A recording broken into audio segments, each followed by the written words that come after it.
Hey, welcome back, Just guys. me, Thank you so a much for place to be joining us me, and checking in where with you get to us. experience life. So, 'Cause life is we a are going journey, to not a start guided tour.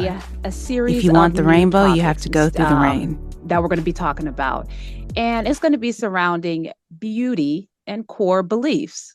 But I'm going to start off by asking the host and the panelists of Just Me Therapy Podcast. When we think about beauty, ladies, what have been some of the statements that you've heard around beauty, whether growing up or now in this day and age? One statement is beauty is in the eyes of the beholder. Mm-hmm. Beauty is only skin deep. Mm-hmm. Your attitude makes you ugly. Mm. Okay. What else? Beauty is power, Mm-hmm. and beauty can be very spiritual.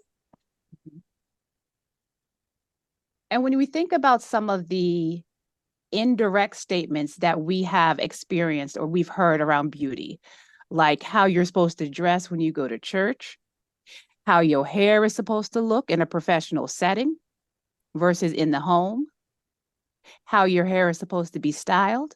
What types of stories and statements can you guys remember?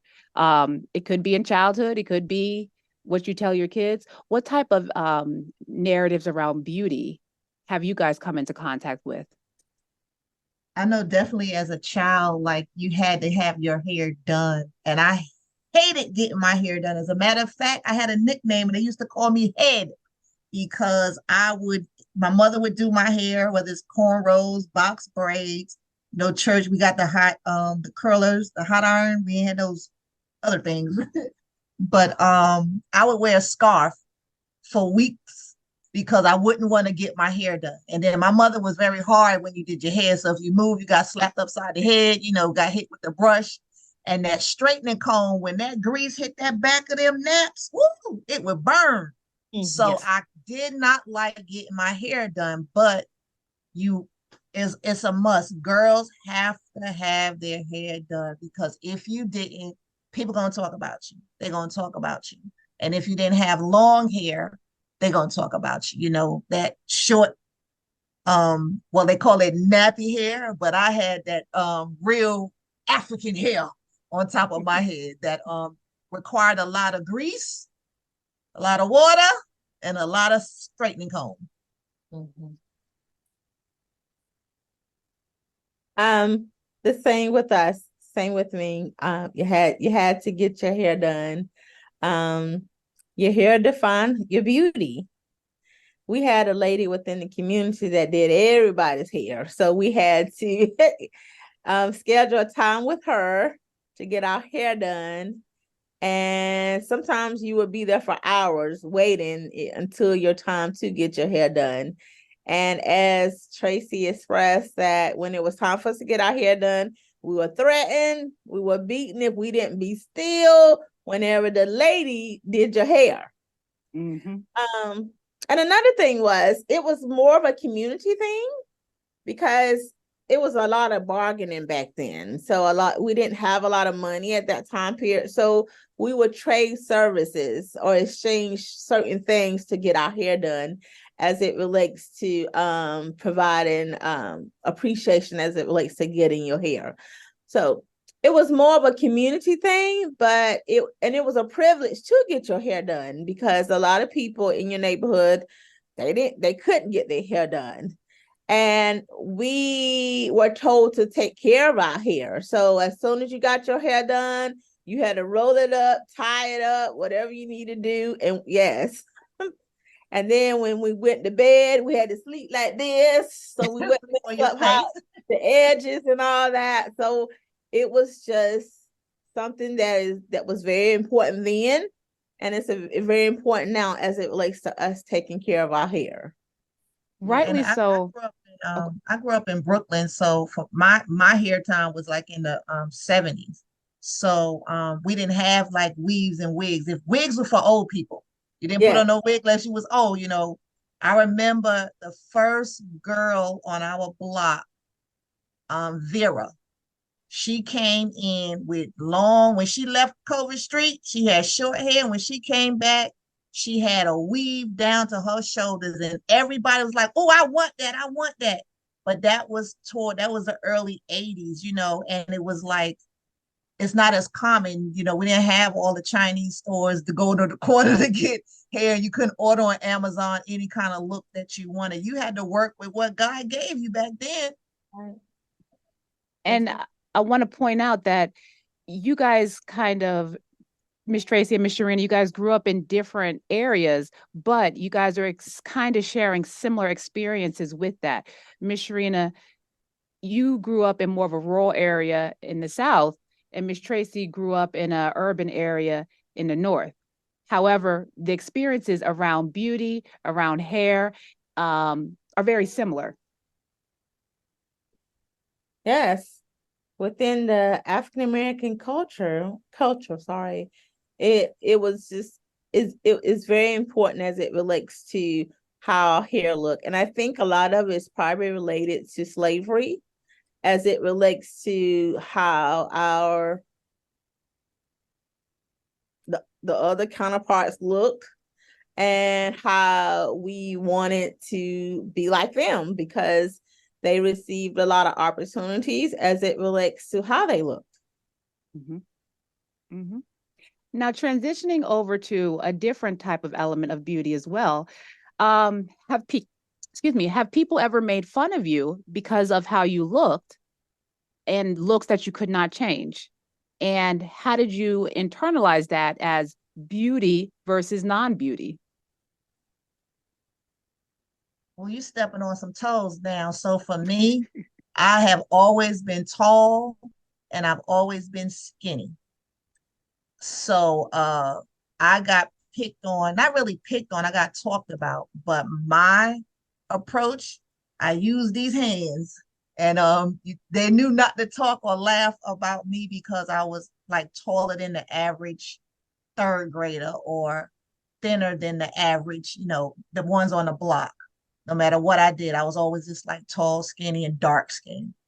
So, and at that time, again, the 70s, it was like light bright is what was right. If you was dark, something was wrong with you. So that was kind of, you wanted to be lighter just because everybody, that's what was more acceptable during that time. Mm-hmm. External beauty was how we saw ourselves early on within the early 80s, late 70s, early 80s. And yes, we were picked upon if our hair was not right. So I remember I received the Jerry curl, and then after a period of time, I took the Jerry curl out and went back to straightening my hair. But I had to get my hair cut because my edges were rigid. And there were times when I went to school, I would do a ponytail, but the ponytail was not full. Mm-hmm. So the girls were like, oh, you don't have a lot of hair to put in that ponytail. So they used to pick at me as it relates to how my hair looked. And they didn't know how much it hurted me, but it really did hurt me as it relates to how people judge me based upon how my hair looked. So what I would do is every time I get home, I gel in another way because I was trying to prevent people from talking about me. So I was putting all types of chemicals in my hair because I want to be accepted as it relates to how people saw me based upon my hair. And when we think about the things that people said out in school, and when we think about what people said, caregivers said at home, what were some of the compliments that you got from peers at school or from caregivers at home surrounding how you look or beauty?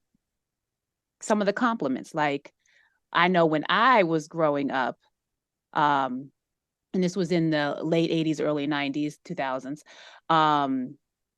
it was a not a privilege, but it was awed upon to have long hair. and long hair that was not relaxed, long hair that was maybe pressed. So the narrative that I got in my household was, don't ever cut your hair, because if you cut your hair into a shortcut or anything like that, my mom used to cut her hair, but she never let my sister and I cut our hair because it was looked at as a sign of beauty. And if you cut your hair, then there wasn't any narrative after that. So what I internalized was long hair, long natural hair is beauty and a part of your crown. And you can't change that, because if you change that, then you're not as beautiful, or you're not as revered, or you're not as odd. But what do you guys remember? Yeah, for my mother, she had naturally short hair, but like she wore wigs, and she was beautiful because she would have all these looks. She was a fine dresser and all this. So when you looked up like that, when I would address my own personal issues, like I wish I had my hair this and why my hair like that, that though she was harsh when she would tell me, it was like, you are beautiful and they got to accept you for who you are, and you could be whoever you want to be. So if you want this, you can have this look. If you want that, you can have that, but you have to still be comfortable in your own skin. And even though she said that, I didn't cling into it because I guess I wasn't comfortable.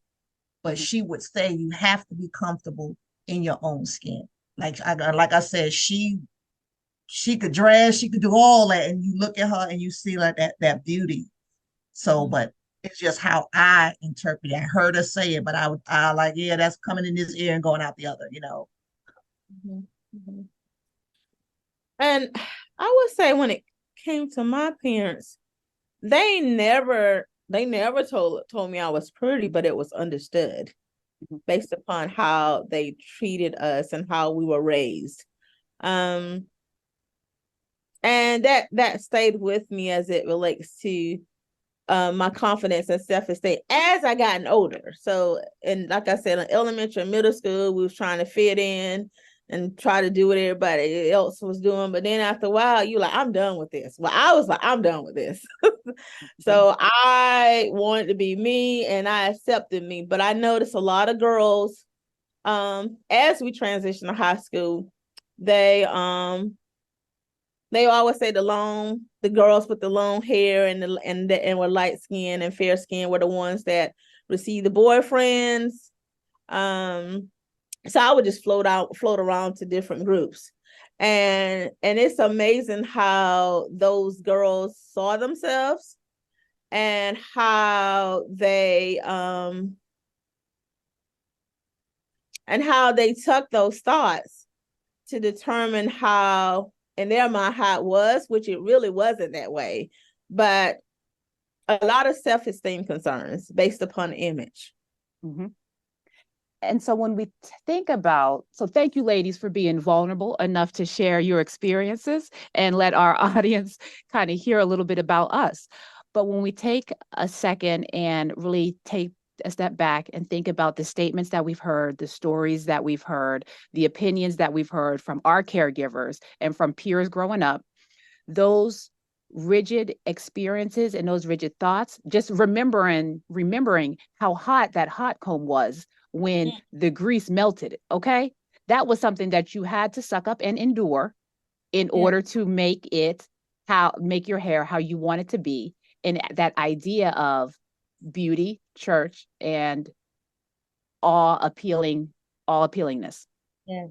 But make when we hold your ear so they wouldn't burn your ear. Yes, make sure you hold your ear. I think I still got marks on the back of my neck. I've been burned several times. And then they used to take those edges and blow. Yeah. You see the steam. Yeah.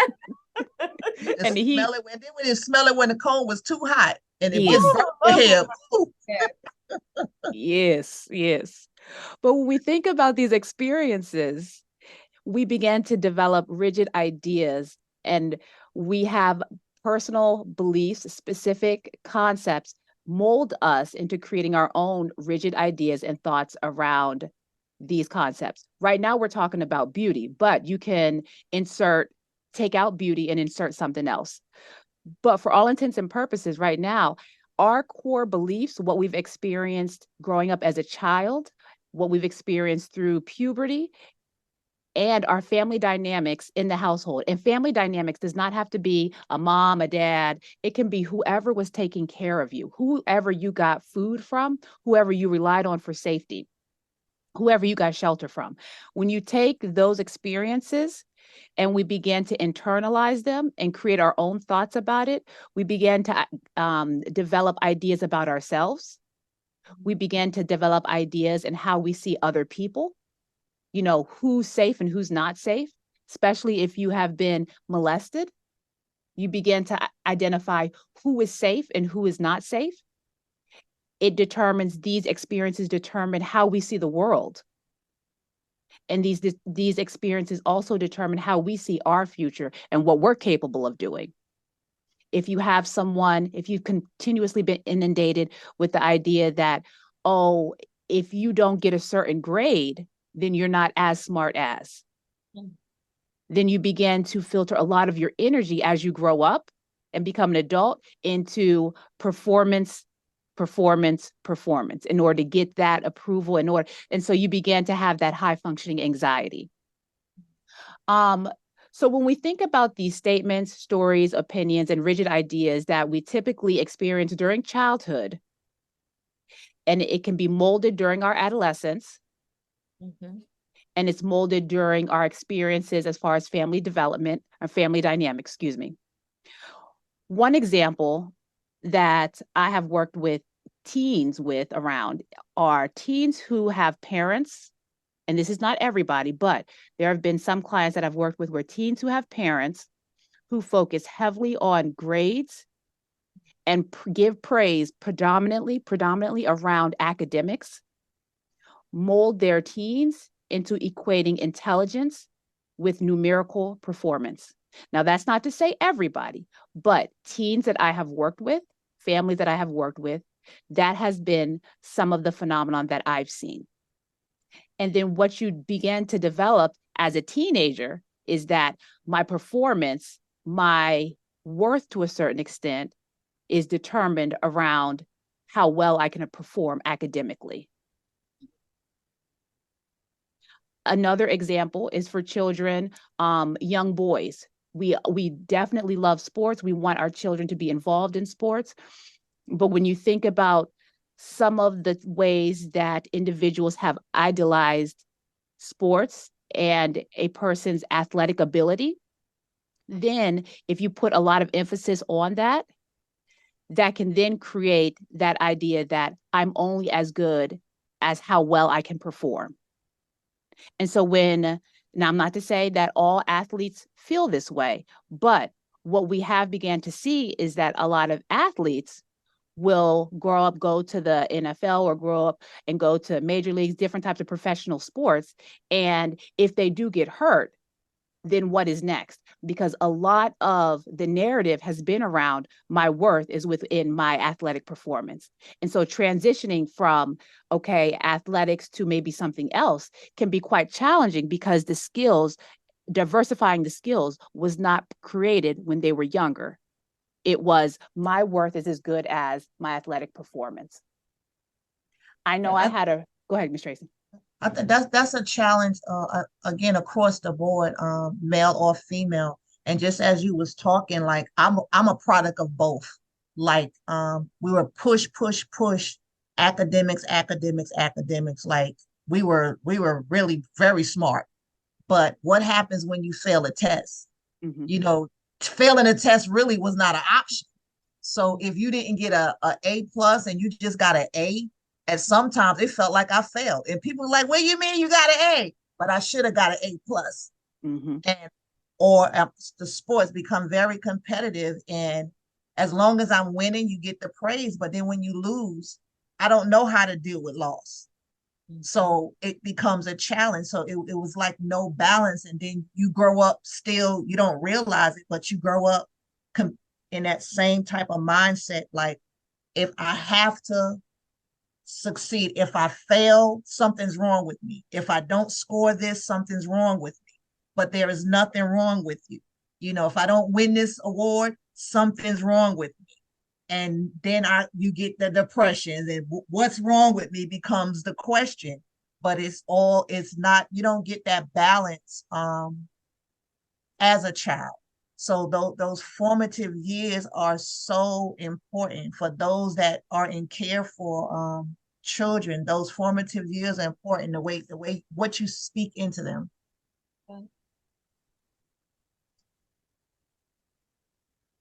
And I know, go ahead, Ms. Sharina. Did you have something that you wanted to add? I was agreeing with Tracy how we instill these beliefs within our children, and then they turn around and define them, which is not the case, because it does not define them. Because in every situation that you discuss, anything can happen as it relates to basing your child's behavior and who she is based upon these things.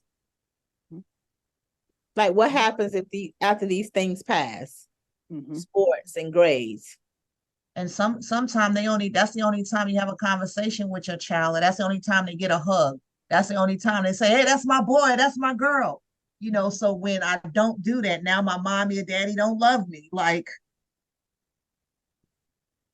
And that's how, when we try to understand what core beliefs are, that's where those rigid thought processes and those ideas about self-worth, about how we view other people in the world, how we view our future, and how we view others, that's where that comes from. How we get those ideas are based on what the stories and experiences we have when we're growing up. And so that's why it's so important for parents to be aware, because when we do have conversations as adults about beauty, then we have to kind of filter through some of those self-insecurities. Or if we're talking about self-worth, we have to filter through some of those self-insecurities and really kind of identify why I have such a rigid thinking of, if I don't make this grade, then I'm not I should have done better. Or if I need help with something, then I'm weak. Or if I ask for help from somebody, then I'm weak. Or if I'm crying, then I'm weak, because tears mean that you're crying, or crying means that you're weak. And those are some indirect things that a lot of students and children have internalized, and as adults, they take into their relationships, especially their intimate relationships with other people, is that they don't know how to communicate, or they don't know how to express their feelings adequately, because they didn't practice that when they were younger. The core belief is, if I tell you how I feel, then I'm going to get made fun of, or I'm going to be told that I'm just being dramatic, or I'm going to just be dismissed. So I'm not going to tell you how I feel, but I am going to walk around and be angry. Or they don't know who they are, because they're defined by these things. Correct. And we see that a whole lot within relationships. That's why a lot of relationships don't work, because people don't know who they are. So they conform to the other person. That only works for a period of time. That's that part of fitting in. Like, I got to do this so I can fit in. I got to change this so I can fit in and fit in. And the more you fit in, the more you lose who you are, because those people or that situation, if it's out of your life, then you're just stuck. And now you have to do something else to fit in with another group, to fit in with this person, instead of being your authentic self. And the beauty of it all is, we all are originals. Is no other me. And why I always got to try to look like somebody else, try to act like somebody else, or be like somebody else. Be you, and embrace you and your own truth. And one final thing about core beliefs that really kind of shapes how we view a lot of different things, but for this episode, beauty, the concept of beauty. One more thing that impacts core beliefs is if we've experienced some type of traumatic event, and that could be experiencing a natural disaster, or a disaster. That can be experiencing chronic homelessness, where I'm jumping with my family from homeless shelter to homeless shelter to homeless shelter, or you have experienced a physical assault, or if you've experienced significant community violence, or you've just been inundated with exposure to just gunshots in your community, if you've been robbed. So these are some of the bigger experiences, but not everyone has experienced some sort of violence. There are other situations that can be very traumatizing to people that you don't know are traumatizing until you really start to talk to other people and recognize, oh, you didn't experience that? And one of those things is, I know when I was growing up, emotions were okay, but they weren't okay to talk about. And so while it wasn't a significantly traumatic event, I remember subtle things and phrases that my parent or parent used to say. So if I was upset or if I was crying, the question was, do we have a problem? The tone was like that. The eyebrows was raised. That's right. Someone was getting in my face.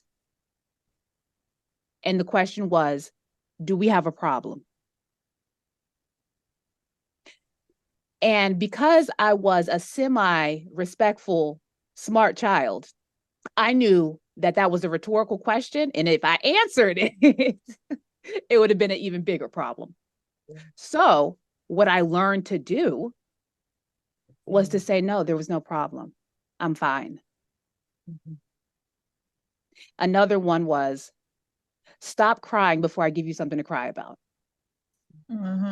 Well, man, I'm already crying, so you're going to give me something else to cry about? But because I was a respectful, semi-respectful child and smart enough to know that, let me just go ahead and suck it up. But those, even though they're not big, traumatic experiences for somebody to see, for me, they were pretty impactful. And so my core belief began to be formulated into the idea that we're not sharing emotions. I better not share a feeling about how I feel, because it will be acknowledged, but it will be dismissed. And that can be a form of trauma, quote unquote. And it can also conceptualize how we really truly share our emotions with others, and how I go about sharing my emotions in my intimate relationships, or how I share my emotions in my professional relationships. Because I could be uncomfortable about a situation in a professional relationship, but am I going to say something? Nah, because when I remembered that I wanted to say something back as a child, I'm bringing that same idea of, you better not say anything, up to my adult professional life. And so my core belief is, no one really wants to know how you're thinking or what you're thinking about. They're just saying it, because that's what I was conditioned to think when I was younger. Just by that simple statement, do we have a problem? You guys got any examples? First off, you're gonna make me have to call all my children and say, I'm sorry. Woo! And it's crazy though, because just to being in this profession, you know, you do things that you think are right, but you see how much things that you did wrong. It's like, I wish I could have done better. And now as an adult, all my kids are adults, to have those conversations now, and they're in a position of starting families. Like, don't make the mistakes that I made. Like, you be open. Like, even something like that, do we have a problem? Or don't talk when grown folk are talking, but they have something to say. Like, mommy, if you go out there, like, it's a hole, and then they'll let me step in and be like, I wanted to tell you, but you told me not to say nothing, you know. Or say, when I ask you for your opinion, I give it to you, you know. And we shut them down. But then what we're teaching them, like you said, that when you get older, they grow up thinking that they don't have a voice, that their input doesn't matter, or that I'm going to be dismissed. And I had a recent incident and was told, like, there it goes again, I'm not being heard. And all I can hear is like, how far back in childhood did that go where she wanted to say something or he wanted to say something and I be quiet. Nobody's talking to you, or you this is and you did that.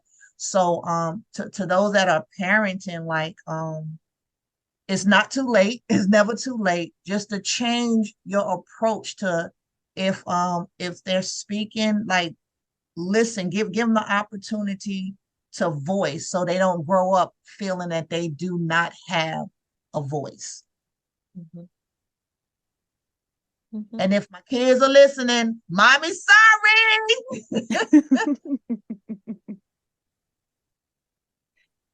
And so, just kind of tying it back into the concept of beauty. So, we take all of these things that we've been filtered with, and now let's assign it to the idea of what beauty is. And so, Miss Tracy and Miss Sharina, last question. What did you learn from your mother figure or from your father figure around beauty?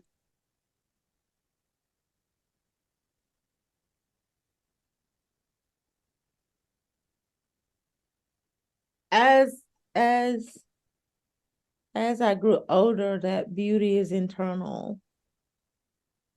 So it's how you feel. And that is something I try to, be mindful of as I go through my day-to-day activity.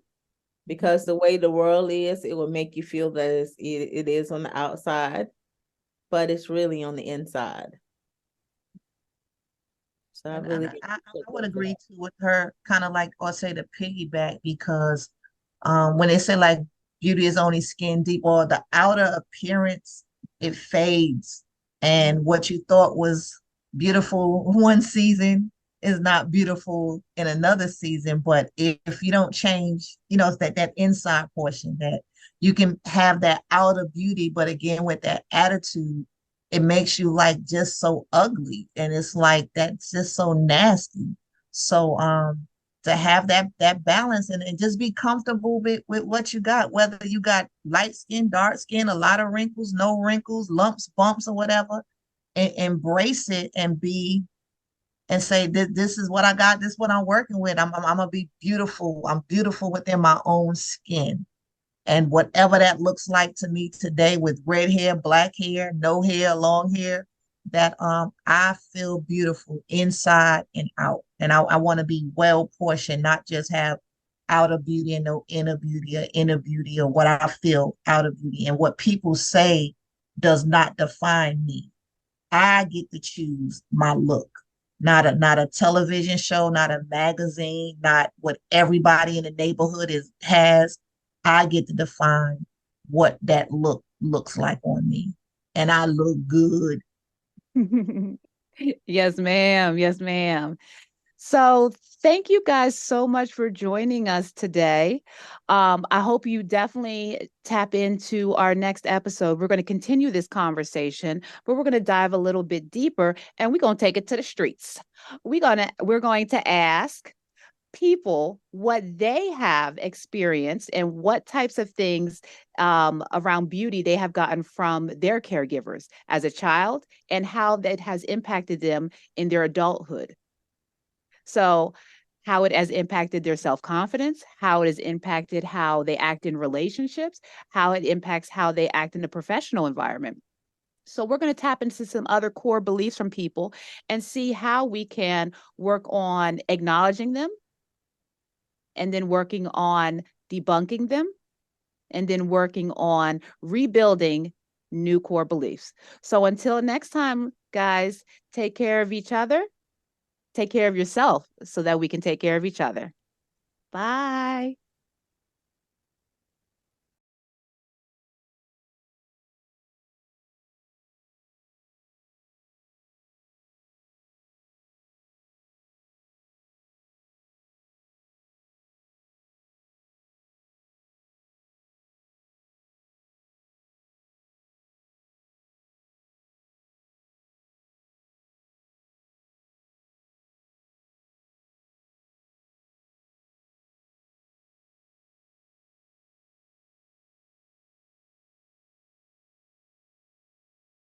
If you are seeking further one-on-one diagnoses, interventions, and treatment plans, please consider scheduling an appointment with an individual counselor at Journeys Counseling Center, located in Greensboro, North Carolina.